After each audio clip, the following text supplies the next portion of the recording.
Hi friends, ఎలా ఉన్నారు? Welcome to my channel village natural tips. ఈ చేపలు మా ఊరి చేపలే. ఈ చేప పేరు బంగారు పాప అని అంటారు. ఏమంటారు? బంగారు పాప అని అంటారు. ఈ చేపలు చూసినప్పుడు చాలా సంతోషపడతారు, ఆనందపడతారు. ఇలాంటి చేప మనం తీసుకుంటే చాలా బాగుండు అని ఆలోచిస్తారు. ఒకవేళ చేప మనకు దొరకకపోతే నిరాశపడతారు. ముఖ్యంగా ఆడవాళ్ళు ఇలాంటి చేప చూసారంటే మాకు ఈ చేపే కావాలి అని పట్టి కూర్చుంటారు. తెలుసా ఫ్రెండ్స్? చూడండి ఆ చేప మూత ఎలా ఉందో.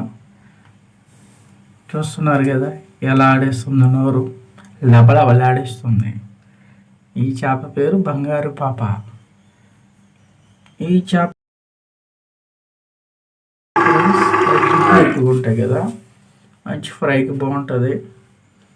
ఇది అలా చెరువులోంచి తీసి బయటికి ఈ డొక్కులో వేశారు. బాగుంది కదా, ఆ మీసాలు ఎలాగున్నాయి చూడండి. ఓకే, ఈ వీడియోకి ఇంతే. నచ్చితే లైక్ కొట్టండి, మీ అభిప్రాయం కామెంట్ రూపంలో